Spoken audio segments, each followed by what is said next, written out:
मोलतोल इंडिया की ओर से 5 नवंबर 2022 को हुई वेबिनार चने पर नरमी की मार। क्या वायदा कारोबार लगा सकता है बेड़ा पार? में बीजेएस इन एग्रो इम्पैक्ट्स के सुनील बलदेवा ने कहा कि इस साल चने की बुवाई कम होने के आसार हैं, लेकिन अभी बुवाई की शुरुआत है, पिक्चर क्लियर होने में समय लगेगा। कृषि मंत्रालय के मुताबिक 22.1 लाख हेक्टेयर में चना की बुवाई हुई है, जो पिछले साल के समान समय से 11% अधिक है। इस वेबिनार के प्रायोजक लक्ष्मी नारायण उद्योग, अकोला, महाराष्ट्र हैं, जो चना दाल पर अत्याधुनिक प्लांटस का संचालन करते हैं और अपने उत्पादों की गुणवत्ता के लिए जाने जाते हैं। सुनिए सुनील जी ने चने की बुवाई, प्राइस आउटलुक और वायदा कारोबार की संभावनाओं पर क्या कहा। वहाँ के किसान जो है वो जरूर जो है उनकी मजबूरी हो जाएगी कि वो चने की खेती करें, नहीं तो किसान डेफिनेटली ऑयल सीड की तरफ जाएगा, सरसों वगैरह की तरफ जाएगा और गेहूं की तरफ जाएगा। और किसान आजकल हर पहलू को, हर चीज को ध्यान में रखता है, न केवल भाव को। भाव भी चने के, जब तक आपने देखा कि एमएसपी तो है 5300 कुछ की, और भाव जो चल रहे हैं अभी, नाफेड जो चना बेच रही है वो करीबन 43 से लेके 46 तक बेच रही है। और नाफेड के पास जो माल पड़ा है उसकी आगे चर्चा हम जरूर करेंगे। उसको देखते हुए भी, क्योंकि किसान भी ध्यान रखता है कि हाँ, सरकार के पास कितना माल पड़ा है, कितनी सप्लाई है, कितना व्यापारियों के पास माल है, तो इन सब चीजों को देख के ही किसान जो है खेती, किसकी खेती करनी है उसके बारे में निर्णय लेता है। जी सुनील जी, अगर हम मोटे तौर पर ये मान लें कि चने की बुआई 10% तक घट सकती है, तो सप्लाई लाइन कितनी प्रभावित होगी, जबकि नेफेड के पास अभी ठीक ठाक मात्रा में चना रखा हुआ है? जहां तक हम सप्लाई की बात करें तो इस साल सप्लाई बहुत अच्छी है। नाफेड के पास शुरू में जो 32 लाख टन चना था, अभी भी 27 लाख टन चना नाफेड के पास है, जबकि नाफेड ने काफी वेरियस मिड डे मील में और दूसरी योजनाओं में काफी माल जो है अपना निकाला है। लेकिन 27 लाख टन की यदि हम क्वांटिटी की बात करें तो एक बहुत अच्छी क्वांटिटी है, क्योंकि टोटल यदि हम एवरेज इंडस्ट्री और सरकार का दोनों का मान, बीच का भी माने, तो करीबन 25 से 30% चना जो है सरकार के पास अभी भी पड़ा है। तो यदि 10%, जैसा कि आप एज्यूम करें कि 10% यदि बिजाई कम होती है, तो मुझे नहीं लगता कि बहुत ज्यादा फर्क पड़ेगा। लेकिन हालांकि बिजाई के बाद भी हमें प्रोडक्शन, यील्ड, मौसम वगैरह कई चीजों का ध्यान रखना पड़ेगा। लेकिन हमें इस चीज का जरूर ध्यान में रखना होगा। इसीलिए मैंने आपके कई पिछले भी आपने 2 सेमिनार किए थे, दोनों में मैंने यही बोला था कि चने का ये सार नहीं है। चने में 200-300 यदि डिमांड रहती है तो उस समय बढ़ने की गुंजाइश थी, जो कि मुझे खेद है कि वो भी तेजी नहीं आ पाई और व्यापारियों को निकलने का भी मौका नहीं मिला। एक दीपावली से पहले एक 5-7-8% की जो हाइक हम लोग देख रहे थे, वो भी हाइक इसलिए नहीं आई कि नाफेड ने और सरकार ने बेचना चालू कर दिया। और चूंकि सरकार, व्यापारियों के पास भी माल था, प्लांट वालों के पास भी माल था, इसलिए बिड जो है सरकार की तरफ कम जा रही थी और सरकार के पास प्रेशर था 2020 का, 2021 का जो करीबन 2,70,000 टन माल था उसको निकालने का प्रेशर था। और मुझे लगता है अभी भी 1,90,000 टन माल 2021 का सरकार के पास पड़ा है और सरकार वो बेचेगी। तो इसलिए ये भाव पे प्रेशर जो है आगे भी दिखाई देगा, मुझे ऐसा लगता है। हाँ, हमें जो आगे देखना है कि, जैसा मैं बार बार रिपीट करूंगा, कि हमें बहुत क्लोजली वॉच करना है कि नवंबर और दिसंबर में चने की बिजाई कैसी होती है। क्या हम सोच रहे हैं वैसी हो रही है? क्या हमारी अपेक्षा के अनुसार हो रही है? क्या हम सोच रहे हैं? क्या किसान भी वही सोच रहा है? गेहूं और ऑयल सीड की तरफ मुड़ता है या नहीं मुड़ता है? उन चीजों को तरफ हमें जरूर ध्यान देना चाहिए। जी, इस बीच हम दर्शकों को बता दें कि उनके मन में चने को लेकर के कोई भी सवाल हो, वे चैट बॉक्स में पोस्ट करें। सुनील जी की बात पूरी होने के बाद वे उन सवालों का जवाब जरूर देने का प्रयास करेंगे। सुनील जी, देखा जाए, देखिए कई बार ऐसा होता है अमूमन कि किसी फसल की बुआई 10-12% कम होती है, लेकिन हम जब देखते हैं कि मौसम जो चेंज होता है और यील्ड पता लगा इतनी अधिक आ गई कि वो जो कमी रही बुआई की, उसकी भरपाई वहां हो जाती है। इस बारे में आप कुछ कहेंगे? बिल्कुल सही है। यदि कई बार मौसम बहुत ज्यादा अनुकूल होता है, जैसा पिछला दिखाई दिया, जहां जब बारिश की जरूरत थी बारिश गिरी, जब धूप की जरूरत थी धूप गिरी तो हमें यील्ड काफी अच्छी दिखाई दे रही है पिछली फसलों की। इसी प्रकार हमें ये, मैंने पहले भी ये जिक्र किया कि हमें देखना पड़ेगा कि मौसम कैसे आगे अनुकूल रहता है या प्रतिकूल रहता है फसलों पे बुआई होने के बाद। इसलिए वैसे भी देखना होगा, यदि 10-15% की यदि बुआई कम हो जाती है, मौसम अनुकूल रहता है, यदि हमें 8 क्विंटल पर हेक्टर की यदि हमारी बिजाई के एवरेज आते हैं पिछले सालों में, यदि वो 9 भी आ जाते हैं तो आप ये सोचिए कि 13% की ग्रोथ हमें मिल जाती है। तो इन दो चीजों का हमें ध्यान रखना होगा। सबसे पहले हमें नवंबर और दिसंबर में बुआई कितनी कम होती है या कितनी होती है, इसकी तरफ ध्यान होगा। उसके बाद हमें जनवरी, फरवरी और मार्च 3 महीनों में मौसम कैसा रहता है उस पर भी ध्यान देना होगा। तभी हम जो है निर्णय अगले साल का कर पाएंगे। क्योंकि मुझे सुनने में आ जाता है कई बार 2023 साल तो चने का ये हर चौथे साल तेजी होती है। ये हर चौथे साल का सर्कल इसलिए चलता है कि 2 साल तक किसान जो है बुआई करता है, तीसरे साल उसको भाव कम मिलता है तो वो बुआई कम करता है, चौथे साल जो है वो सप्लाई कम होने की वजह से भाव बढ़ते थे। लेकिन इस बार हमें 3 चीजें देखनी होगी। जैसा कमल जी ने पूछा कि यदि यील्ड ज्यादा आ जाती है तो क्या होगा, क्योंकि पिछले सालों में हमने देखा है कि मानसून, पिछले सीजन में हमने देखा कि मानसून काफी मेहरबान था इंडिया पे। भगवान करे आगे भी ऐसा मेहरबान रहे, यदि मौसम अनुकूल रहे तो हम यील्ड को, हमारा किसान जो है यील्ड को बढ़ा लेगा तो ज्यादा फर्क नहीं पड़ेगा। नंबर 2 बात, जो 27 लाख टन 2018 से लेके 2022 तक सरकार के पास जो स्टॉक पड़ा है उसको जरूर हमें ध्यान में रखना चाहिए। जी अच्छा सुनील जी, अगर हमारी जब डिमांड का सीजन है, क्योंकि सर्दियों में बेसन वगैरह की डिमांड बढ़ भी जाती है, तो अगर ऐसी डिमांड कोई अच्छी निकलती है, कोई भी त्योहारी या वैवाहिक, और ऐसे में कोई देश से हम चना मंगाने की स्थिति में होंगे या नहीं, यदि अभी वर्तमान स्टॉक हमारे यहाँ कम पड़े तो? मुझे भविष्य में अभी कोई हमें नहीं लगता कि चने का हमें इंपोर्ट करना होगा। हमने चना का इंपोर्ट $535 में अफ्रीका का बिक रहा है, हम वो भी इंपोर्ट नहीं कर पा रहे हैं क्योंकि हमारे यहाँ चना काफी सस्ता है। 515 से 530 तक काफी चने के भाव वहां पे रहे अफ्रीकन कंट्री में। लेकिन तो हम लोगों ने इसीलिए इंपोर्ट नहीं किया। जहां तक ऑस्ट्रेलिया की बात है कि हम इंपोर्ट कर ही नहीं पाएंगे क्योंकि करीबन 66% ड्यूटी है। हालांकि ऑस्ट्रेलिया में वेदर अच्छा नहीं है, वहां पे चने की और मसूर की क्रॉप पे इफेक्ट पड़ा है। लेकिन फिर भी हमें लगता है कि उन इंटरनेशनल को देखने की हमें इसलिए जरूरत नहीं है कि सरकार के पास पर्याप्त मात्रा में चना है और व्यापारियों के पास भी थोड़ा बहुत स्टॉक रखा हुआ है। इसलिए मुझे लगता है कि हमें इंपोर्ट की निकट भविष्य में कोई आवश्यकता नहीं रहेगी। जी अच्छा सुनील जी, आपने ऑस्ट्रेलिया का जिक्र किया तो सवाल यह है कि वहां फसल के क्या हाल है, और चने का अगर आयात हो तो क्या पड़तल बैठ रही है या नहीं बैठ रही है? जैसा मैंने बताया कि अफ्रीका कंट्री में 505 से लेके 530 तक के भाव थे, लेकिन बहुत कम मात्रा में कंटेनर इंडिया में आए थे क्योंकि डॉलर के भाव बहुत ज्यादा बढ़ गए थे। आज 82-83 के डॉलर के भाव में हम यदि गणना देखें तो हमारे ही चना सस्ता बिक रहा था। जहां तक ऑस्ट्रेलिया की बात है, डेफिनेटली कि पिछले दिनों में जो वहां पे फ्लड आई थी उसकी वजह से क्रॉप में काफी डैमेज हुआ था और वहां पे भाव भी बल्कि ऊपर है अफ्रीका कंट्री से।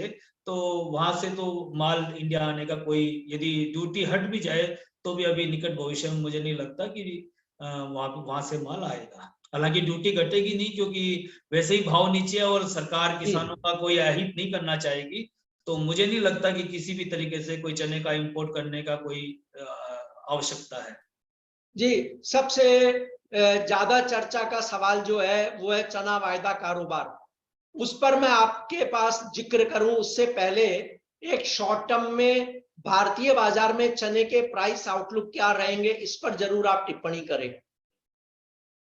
कई चीजें आजकल फर्क हो गया। हालांकि मैंने आपको पहले पिछले सेमिनार में ये बोला था कि 300 से 400 की तेजी लगती है, लेकिन 200 की 250 की तेजी आई और उसके बाद बाजार वहीं से रिवर्स होकर वापस वहीं आके खड़ा हो गया।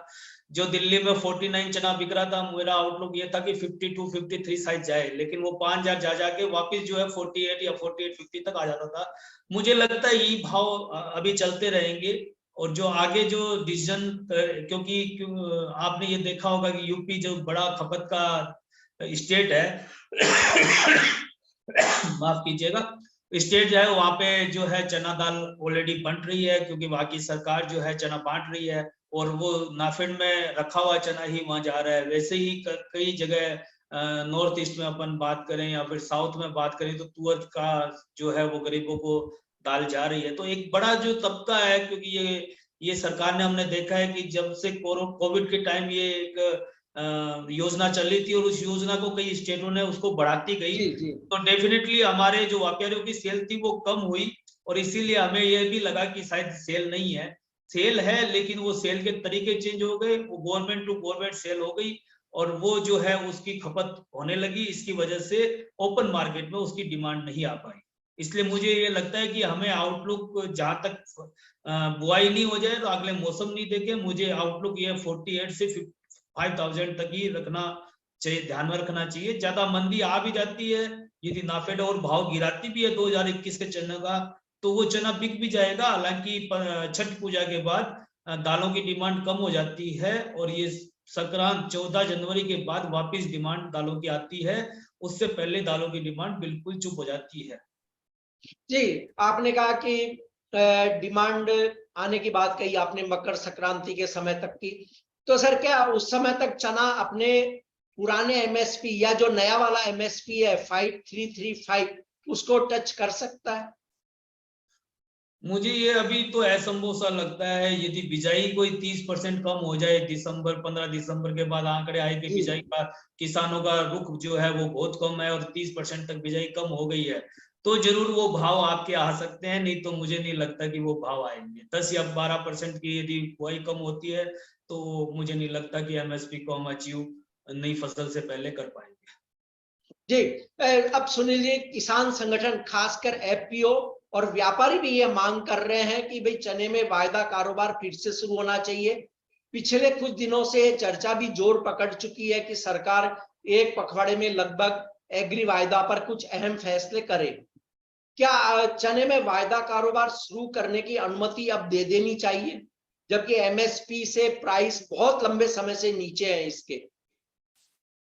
देखिए, जहां तक मेरा व्यक्तिगत मत रहा है, मुझे हमेशा लगता है कि क्योंकि मैं कई एसोसिएशन के पदों पे भी हूं, तो मैं उन पदों के हिसाब से नहीं बोल रहा। उन पद के अलग रख के यदि मेरा व्यक्तिगत राय आप पूछे तो मुझे ये लगता है कि वायदा होना चाहिए और एक्चुअल में प्राइस डिस्कवरी है। हालांकि मेरी मतभेद भी रहे हैं एक्सचेंज से इसके, क्योंकि एक्सचेंज ने अभी तक उस पे एक्सपोर्टर, इंपोर्टर, प्लांट, किसान, एफपीओ, ट्रेडर हर का पार्टिसिपेट लाने में असक्षम रही है। यदि वो यदि ले आती हर तबके को, तो आज चने में मैनिपुलेशन नहीं होता, और यदि मैनिपुलेशन नहीं होता तो सरकार जो है इसको बंद करके तरफ नहीं जाती। जहां तक एनसीटीएक्स, जहां तक ई मार्केट, ई एक्सचेंज कहूंगा मैं, क्योंकि चना किसी में भी एक्सचेंज में आ सकता है, एमसीएक्स में भी आ सकता है, एनसीटीएक्स में आ सकता है। ई प्लेटफॉर्म पर जहां तक चने की आने की बात है, सरकार ने एक कमेटी बना रखी है और वो कमेटी सरकार को फैसला देगी। उस रिपोर्ट के हिसाब से ही सरकार जो है फैसला लेगी और मुझे लगता है कि ये नवंबर लास्ट तक इस पे फैसला आ सकता है। और काफी, जहां तक आपने एफपीओ की बात करी, एफपीओ की बहुत डिमांड है। मैं एनसीडीएक्स की चना कमेटी का चेयरमैन भी हूं, तो हमने एक एनसीडीएक्स ने और हमारी चना प्रोडक्ट कमेटी ने एक प्रोग्राम किया था। उसमें हर एफपीओ ने ये बताया था कि हम जो है चना, अपना चना एनसीडीएक्स के प्लेटफॉर्म पर ले जाते थे और उसको हेज करते थे। जब हमें लगता था कि हमें पैसा चाहिए तो हम पैसा बेचते थे, और एक एक एफपीओ काफी, उसमें हजारों किसान जो है चने को एफपीओ के द्वारा हेज करते थे। तो मुझे ये जरूर लगा कि उसके बाद ये बात जरूर सामने आई कि किसानों का बहुत बड़ा नुकसान हुआ है जब से ये प्लेटफॉर्म चने का जब से हटा है। और वो एक, इस बात से उनका गुस्सा भी था किसानों का कि तुरंत सरकार ने हटा दिया तो हमें काफी नीचे भाव में माल को बेचना भी पड़ा और हमारा काफी लॉस हुआ। ऐसे ही वो सोयाबीन की और ऑयलसीड की बात कर रहे थे और सरकार के पास भी ये बातें गई है। हमने ये भी देखा है कि एक्सचेंज के पदाधिकारी भी होम मिनिस्टर से भी मिल रहे हैं, फाइनेंस मिनिस्टर से भी मिल रहे हैं, कॉमर्स मिनिस्टर से भी मिल रहे हैं और हर जगह पार्टिसिपेट भी कर रहे हैं। मेरी भी जहां भी ऑफिशियल से या फिर जहां भी मिनिस्टर से बात होती है तो मैं भी यही बोलता हूं कि हाँ, इस पे होना चाहिए, लेकिन इसके लिए एक नीति और पॉलिसी अच्छी ऐसी होनी चाहिए कि कोई भी ट्रेडर या मिलर उससे प्रभावित ना हो, उससे बहुत ज्यादा उसको घाटा नहीं हो, इसके लिए इससे डेप्थ होना जरूरी है, इसका डेवलपमेंट होना जरूरी है, रियल प्राइस डिस्कवरी होनी जरूरी है। हाँ, मैं यदि सरकार इसका डिसीजन लेती है चना लाने का तो मैं अवश्य व्यक्तिगत रूप से उसका स्वागत करूंगा। जी, आपने एक बात कही सर, मैनिपुलेशन की। जब हम देखते हैं कि भाव में तेज उतार चढ़ाव आता है, चाहे उसके फंडामेंटल कारण भी रहे हो, लेकिन आम कारोबारी की शिकायत ये हो जाती है कि सब सट्टा चल रहा है।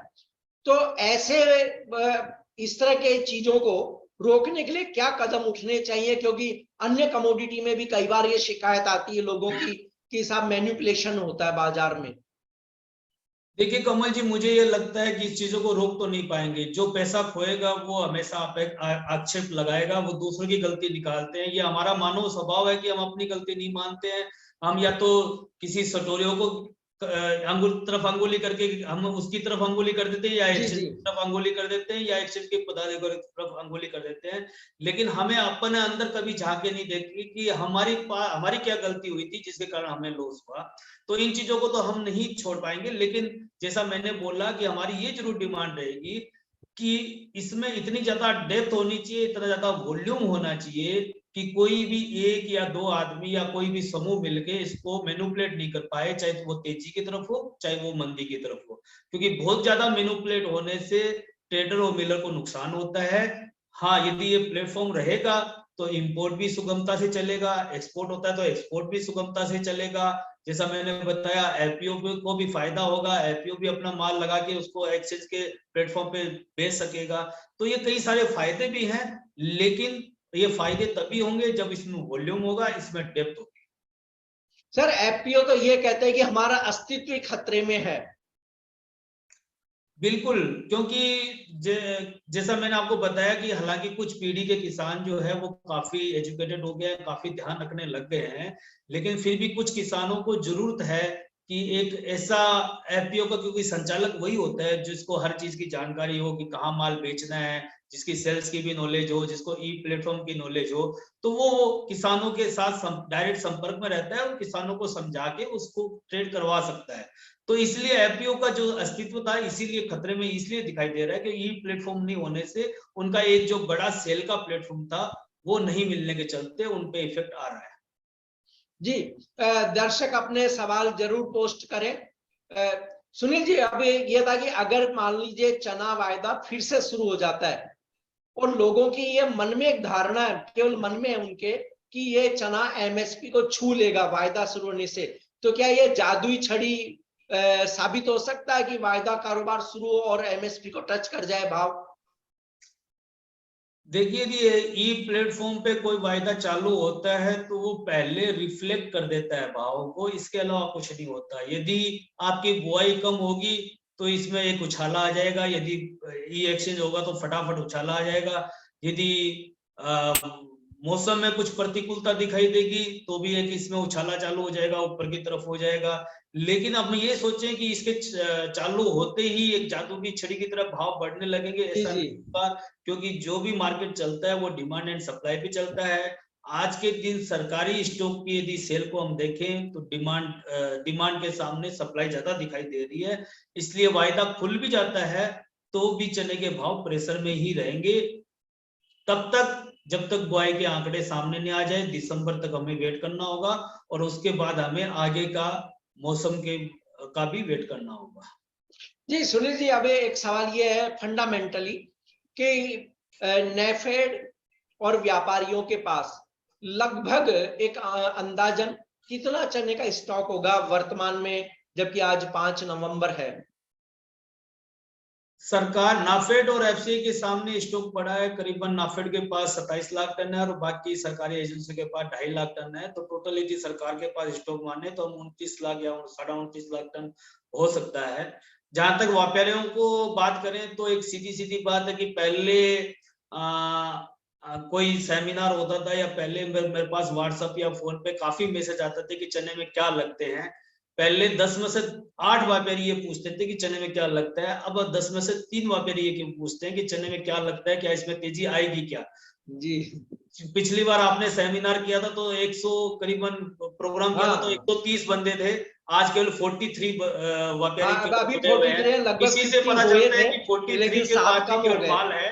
माल जी। जो है काफी कम व्यापारी के पास रह गया है। इन्हीं बातों से पता चलता है व्यापारियों के पास और किसानों के पास कितना माल है, इसका आंकलन कराना हमेशा बहुत कठिन रहा है। तो मैं इस तरफ नहीं जाना चाहूंगा, लेकिन इस बात की तरफ जरूर जाऊंगा कि लोगों का रुझान कितना है चने की तरफ। यदि चने की तरफ जिज्ञासा कम है, इसका मतलब स्टॉक कम लोगों के पास है। नहीं तो नई फसल आने तक कोई शॉर्टेज बनेगी या आपूर्ति सप्लाई इजी हो जाएगी? यदि बुआई के आंकड़े कम आते हैं, मौसम प्रतिकूल रहता है, तो शॉर्टेज दिखाई देगी। क्योंकि आज यदि मेरे पास चना नहीं है तो मैं चना लेने जाऊंगा, परचेज करने जाऊंगा। यदि मेरे पास चना पड़ा है तो मैं इसको किसी भी भाव बेचूंगा नहीं। तो सारी चीज जो है डिमांड एंड सप्लाई पे है। यदि बुआई कम दिखाई देगी, मौसम प्रतिकूल दिखाई देगा, तो डिमांड एकदम से बढ़ जाएगी। जो जो आसाम में या मेघालय में बैठा छोटा व्यापारी भी है, 2 बोरी महीने में जी जी। वो भी 4 बोरी लेके जाएगा या 6 बोरी लेके जाएगा, क्योंकि उसको पता है कि भाव बढ़ने वाले हैं। इसलिए डिमांड एंड सप्लाई जो है वो यहाँ पे मनोवर्ती, आगे की फसल, आगे की बुआई देखते हुए भाव को रिफ्लेक्ट करेगी। जी, नंद कुमार जी का एक सवाल है कि चने की सोइंग बहुत कम हो रही है, इसका कुछ इफेक्ट आएगा क्या सर बाजार पर? नंद कुमार जी, अभी तक जो आंकड़े हैं उसके हिसाब से चने की बुआई ज्यादा हो रही है, कम नहीं हो रही है। करीबन 11% 4 नवंबर के डाटा के हिसाब से ज्यादा हुई है। लेकिन जैसा मैंने पहले बोला, हमें अगले 2 महीने वेट करना पड़ेगा और क्लोजली वॉच करना पड़ेगा कि चने की बिजाई कितनी हो रही है। मेरे हिसाब से चने की बिजाई थोड़ी कम होगी, क्योंकि किसान जो है ऑयल सीड, सरसों वगैरह या फिर गेहूं की तरफ ज्यादा जाएगा। जी, उमेश रामानी जी का कहना है कि हमारे यहाँ गुजरात में जसदण तरफ चने की बुआई कम हुई है, और वो ये पूछ रहे हैं कि चना वायदा कब चालू होगा? बिल्कुल, मैं गुजरात के लिए एक बता दूं, गुजरात में पिछले 2 साल में चना काफी ज्यादा हुआ है। और जिस खेत में लगातार 2 साल चना हो गया, तो किसान उसमें अवॉइड करेगा तीसरे साल उसमें बुआई करने से, क्योंकि तीसरे साल चने की यदि वो बुआई लगातार करता है तो यील्ड कम मिलती है। तो मुझे लगता है इस बार गुजरात में काफी कम बुआई देखने को मिल सकती है। जी, गुजरात में पिछले साल बहुत ज्यादा बुआई थी, यानी उम्मीद से भी अधिक हुई थी सुनील जी। बिल्कुल। और अब लगता है कि शायद वहाँ अन्य फसलों की ओर रुझान हो, तो हो सकता है कि बुआई कम हो। और पिछली कोई बार तो यदि सवाल? हम बात करें तो गुजरात और महाराष्ट्र ने ही सबसे ज्यादा माल दिया था। और जी गुजरात में तीसरे साल डेफिनेटली किसान जो है सोइंग नहीं करेगा। महाराष्ट्र की जहां तक बात है तो कुछ एरिया में केवल किसान चना ही बोता है, लेकिन कुछ एरिया में जरूर वो दूसरी फसलों की तरफ डाइवर्ट होना चाहिए। जी, मध्य प्रदेश से भी मेरे ख्याल से शायद इस बार डेटा कमजोर आए। मध्य प्रदेश से भी आ सकता है, क्योंकि मध्य प्रदेश में जो गेहूं की होता है वो गेहूं सबसे ज्यादा होएगा मुझे जी जी जी। लगता है। क्योंकि हम यदि अच्छी क्वालिटी के गेहूं, जो खाने लायक अच्छी क्वालिटी के गेहूं जो होते हैं उसकी बात करें तो वो काफी ऊपर बिके थे।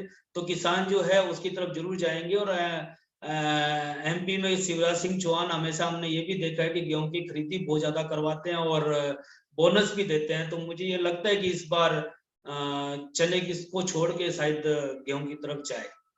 जी, और सुनील जी, जैसे हमने देखा कि हरियाणा के मुख्यमंत्री मनोहर लाल खट्टर जी ने भी किसानों से आह्वान किया है कि वे धान के बजाय अन्य वैकल्पिक फसलों में जाए और सरकार उनकी फसलों को खरीदेगी। हम देखते ही हैं कि हरियाणा और पंजाब में सरकार भरपूर गेहूं की खरीद करती है केंद्रीय पुल के लिए। तो शायद वहां से भी कुछ कमजोर डेटा आने की उम्मीद लग रही है आपको? पिछले यदि हम 5 सालों से देखें तो सरकार का पहले 3-4 साल ध्यान था वो पल्सेज में, दालों में आत्मनिर्भर होने का था। और सरकार ने काफी हद तक, मैं आत्मनिर्भर की तो बात नहीं कहूंगा, लेकिन हमने इंपोर्ट काफी कम कर लिया। जो हम इंपोर्ट 45 से 55 लाख टन करते थे, आज हम इंपोर्ट केवल 20-22 लाख टन करते जी हैं। जी फिर भी हमारी आपूर्ति जो है वो ठीक ठाक है। तो मैं ये कहूंगा कि हम आत्मनिर्भरता की तरफ बढ़ रहे हैं। अब सरकार का केवल और केवल ध्यान ऑयल सीड की तरफ है। आपने देखा होगा कि हमारे पीएम से लेके फाइनेंस मिनिस्टर और एग्रीकल्चर मिनिस्टर हर कोई बात करता है वो केवल ऑयल सीड की तरफ करता है, क्योंकि हम अभी भी ऑयल सीड का एक बड़ी मात्रा इंपोर्ट करते हैं। और हमारे यहाँ जो भी तिलहन की पैदावार होती है वो बहुत कम होती है, जबकि हमारे यहाँ चावल और गेहूं की जो पैदावार होती थी वो जरूरत से ज्यादा होती थी। और इसलिए मुझे ये लगता है कि जो सरकार कहीं की भी हो, जो पंजाब की हो चाहे हरियाणा की हो, वो किसानों को यही अपील करेगी कि ऑयल सीड बोएं, ताकि सरकार के भी ऊपर बर्डन कम हो, देश के ऊपर भी बर्डन कम हो और देश का फायदा भी हो। जो हम इंपोर्ट में खर्चा कर रहे हैं वो इंपोर्ट में खर्चा कम हो और किसानों को भी फायदा हो कि ऑयल सीड के भाव बहुत ऊपर है और किसान को पर हेक्टर की आमदनी जो है वो बढ़े। जी सुनील जी, और कोई सवाल आया नहीं अभी तक, तो मैं आपसे केवल एक संक्षेप में सार जो है आज की बात का वो आपसे रखने की पेश करूंगा, फिर हम समापन करेंगे। 2022 साल चने का नहीं था, क्योंकि क्रॉप भी कुल मिला के ठीक थी। महाराष्ट्र और गुजरात में बहुत अच्छी यील्ड भी आई थी और बुआई भी अच्छी हुई थी। सरकार के पास एक बहुत अच्छा माल पड़ा था, इसलिए बहुत ज्यादा इसमें 2022 में होप नहीं थी। 2023 के लिए हमें नवंबर और दिसंबर में क्लोजली वॉच करना पड़ेगा बुआई का। उसके बाद जनवरी और फरवरी में हमें मौसम का तरफ ध्यान देना होगा। उसके बाद हमें कोई डिसीजन लेना चाहिए। जल्दबाजी में डिसीजन लिया हुआ दोबारा जो है वो हानिकारक हो सकता है।